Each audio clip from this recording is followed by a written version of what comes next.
नमस्कार, मी ऋतुजा. न्यूज अनकटच्या प्राइम टाइम बुलेटिन मध्ये आपलं स्वागत. घडलेल्या सविस्तर बातम्या पाहण्या अगोदर नजर टाकूयात महत्त्वाच्या हेडलाईन्सवर. येत्या 3 आणि 4 सप्टेंबर रोजी जीएसटीची 56वी बैठक नवी दिल्ली येथे पार पडणार. मनोज जरांगेंच्या आंदोलनाला कोल्हापुरातून मराठा समाजाचा पाठिंबा. वाळुंजमध्ये भक्तिभावाच्या वातावरणात गणेश मूर्तीची खरेदी आणि नुकसानग्रस्त शेतकऱ्यांना शक्य तेवढी मदत करणार कृषी मंत्र्यांचं आवाहन.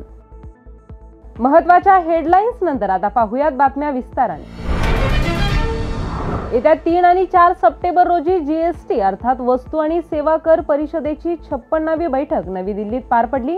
केंद्रीय अर्थमंत्री निर्मला सीतारामन यांच्या अध्यक्षतेखाली ही बैठक होणार आहे. या बैठकीदरम्यान जीएसटीशी संबंधित घेण्यात आलेल्या काही निर्णयांमध्ये बदल करण्याची शिफारस होण्याची शक्यता आहे.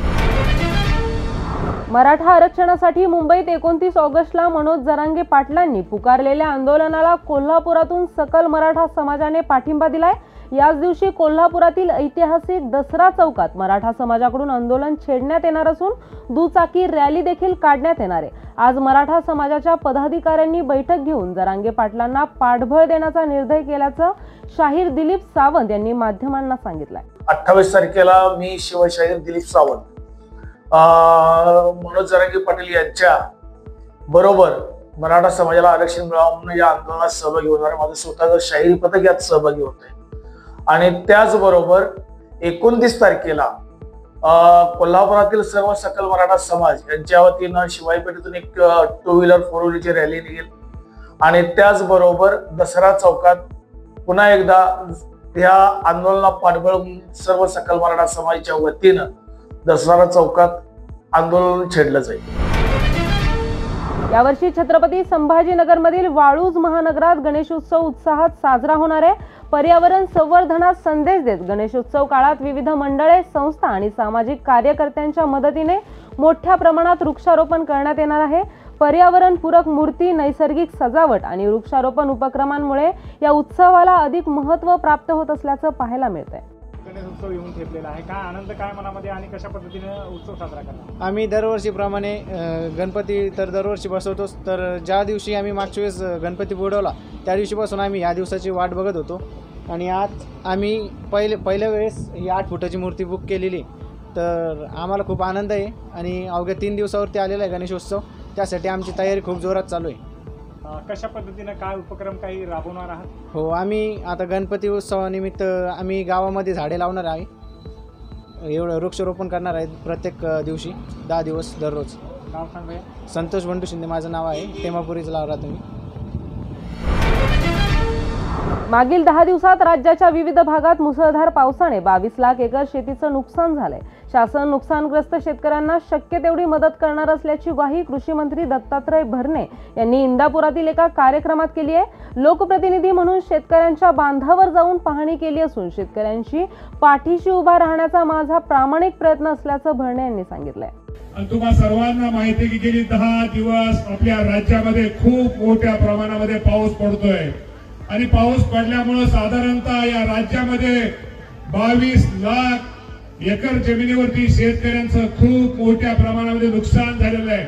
त्या नुकसानीमध्ये त्या शेतकऱ्यांच्या बांधावरती जाऊन तुमचा सगळ्यांचा लोकप्रतिनिधी राजानं माझ्यासारख्या कार्यकर्त्यांनी प्रामाणिकपणे त्या शेतकऱ्यांच्या पाठीशी तिथं जाऊन चौकशी त्यांना पाठीशी राहण्याचा प्रयत्न केलेला आहे. निश्चित प्रकारे शासनाच्या वतीनं माझ्या शेतकरी बांधवांसाठी जेवढी काही मदत करता येईल, शेतकरी बांधवांना जेवढं सहकार्य तेवढं करण्याचा प्रयत्न तुमच्या सगळ्यांच्या आशीर्वादामुळे मी करतोय. या बातमीसह वेळ झाली एक छोटाशा विश्रांतीची. पाहत रहा न्यूज अनकट. 26 जानेवारीला झेंडा वंदन केलं म्हणून आपली नागरिकता संपते का? आपलं देशप्रेम तेवढ्यापुरतच मर्यादित? नवऱ्याला सीमेवर पाठवून मुलाला घरी एकटं सांभाळणारी आई, जेव्हा तोच मुलगा मोठा होतो आणि म्हणतो की आई मी सुद्धा बॉर्डरवर जाणार आहे, मी सुद्धा बाबांसारखा लढणार आहे, तेव्हा ती काय रिॲक्ट करेल? एक सैनिक रिटायर्ड झाल्यावर पुढच्या आयुष्यात काय करतो? देशप्रेम आहे हे आपल्याला कोणी शिकवत नाही. देशप्रेमचे क्लासेस चालत नाही. Army is such a beautiful place where religion is not a barrier. Separation is a part of our life. But आमचं पेन कधी स्टार्ट होतं जेव्हा ते घरात येतात एक दिवस ऑफिस नंतर आणि सांगतात माझा ट्रंक काढ, त्या क्षणापासून ती जी भीती आहे ना ती मी त्याला कधी नाही दाखवली. पण जेव्हा आपण आपल्या हस्बंडचे कपडे टाकतो ट्रंक मध्ये, आपल्याला माहिती आहे तो तिकडे चाललाय जिथे काय पण होऊ शकतं त्याच्यासोबत.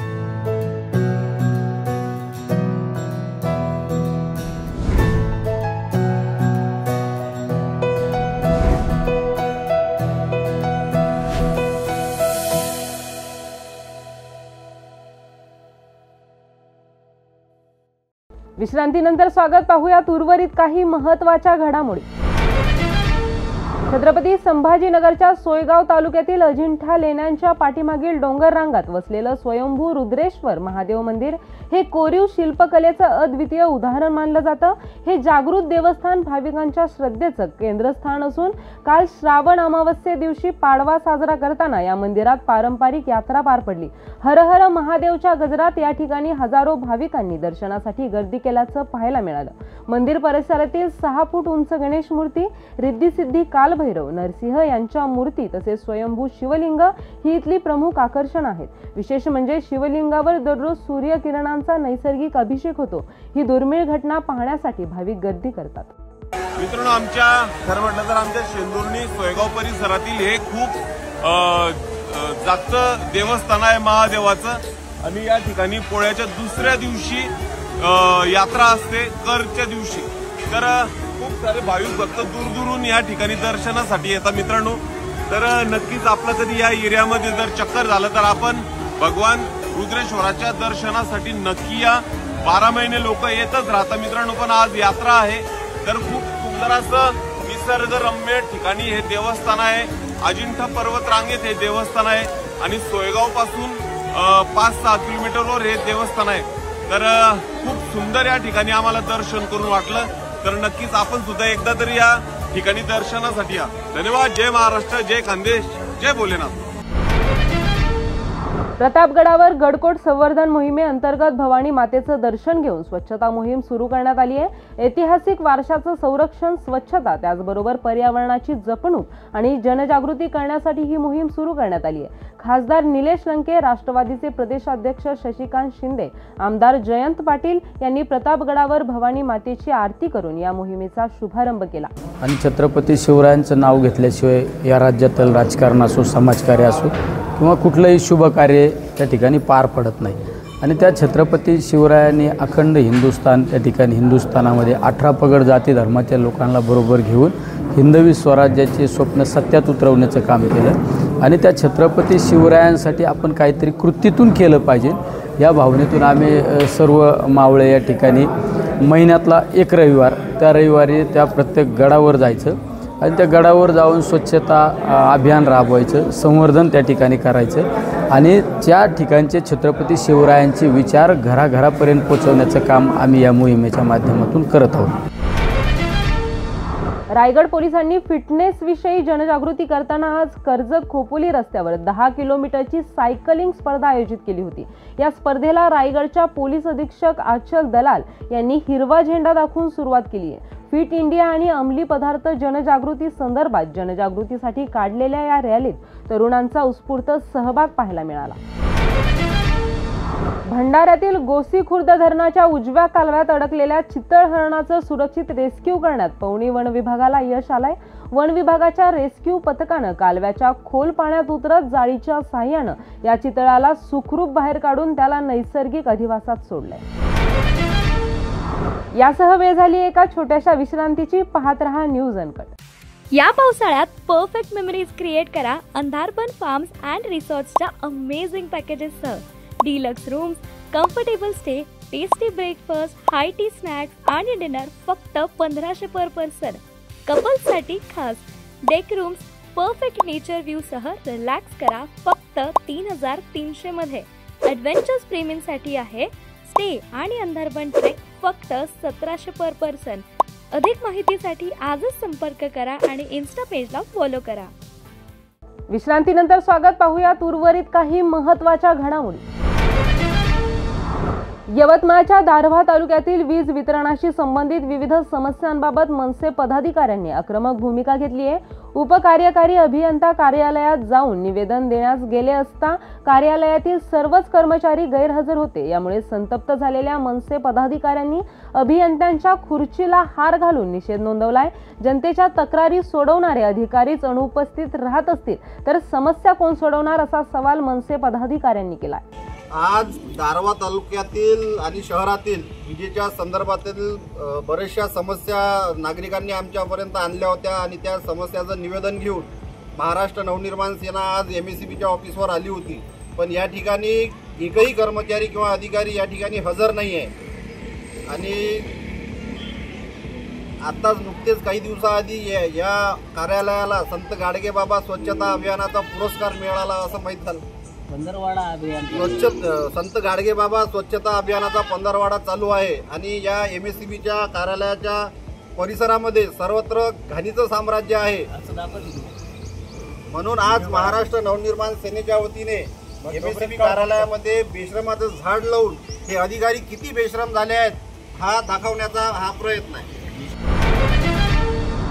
इंदोर पुणे राष्ट्रीय महामार्गावर मनमाड ते येवला दरम्यान अवजड कंटेनर खड्ड्यात उतरल्याने मोठी वाहतूक कोंडी झाली होती। या महामार्गावर नेहमी छोटे मोठे अपघात होऊन वाहतूक कोंडी निर्माण होत असल्याने वाहन चालकांना मोठा त्रास सहन करावा लागतोय। यामुळे या ठिकाणी सुरक्षा यंत्रणा नेमण्याची मागणी स्थानिकांनी केली आहे। सण उत्सवांच्या काळात दुग्धजन्य पदार्थांचे उत्पादन मोठ्या प्रमाणात होते, तसेच या पदार्थांमध्ये भेसळ होण्याचेही प्रमाण वाढते। यावर पायबंद घालण्यासाठी जालना जिल्हाधिकारी आशिमा मित्तल यांच्या निर्देशानुसार तपासणी मोहीम राबवण्यात येते। दुग्धजन्य पदार्थांमध्ये भेसळ केली जात असल्याची माहिती नागरिकांनी प्रशासनाला कळवावी असं आवाहन जालना जिल्हा प्रशासनाकडून करण्यात आले। पुण्यातील सह्याद्री हॉस्पिटलमध्ये बापू कोमकर यांच्यासाठी त्यांची पत्नी कामिनी कोमकर यांनी यकृत दान केलं होतं। मात्र शस्त्रक्रियेनंतर काही दिवसातच दोघांचाही मृत्यू झालाय। या घटनेमुळे नातेवाईकांनी हॉस्पिटल आणि डॉक्टरांवर हलगर्जीपणाचा आरोप करत गुन्हा दाखल करण्याची मागणी केली आहे। शॉक आणि मल्टी ऑर्गन डिसफंक्शन यामुळे त्यांना वाचवता आलं नसल्याची माहिती सह्याद्री हॉस्पिटलने दिली आहे। या दुर्दैवी घटनेने मृत कोमकर दाम्पत्याच्या मुलांनी शोक व्यक्त केलाय। पण आम्ही कुठून ना कुठून तरी करून पैसे यांना केले, जमा केले। आता आम्ही आम्हाला खूप मोठी अमाऊंट सांगितली, आम्ही थोडेफार कुठून ना कुठून तरी केली। आता आम्ही कसं करणार, माझ्या बहिणाने मी कसं करू, मला काहीच समजत नाही। माझ्यावरती अख्खी जिम्मेदारी, पप्पा गेले तेव्हा जिम्मेदारी होती, मी एक्सेप्ट केलं बाबा की पप्पा गेलेत। आता आई पण, माझी आई चालता फिरती होती, तिचं असं नव्हतं व्हायला पाहिजे। ती डोनर होती, आम्हाला आहे ना कळलं होतं की डोनरला काहीच होत नाही, फक्त थोडीशी 0.4%, पण ते तर काहीच नसते, 1% पण नाही असं म्हणजे। ते म्हणतात की काही नाही होणार, डोनरला काहीच होणार, फक्त जे घेणार आहेत ना त्याला थोडंफार होईल।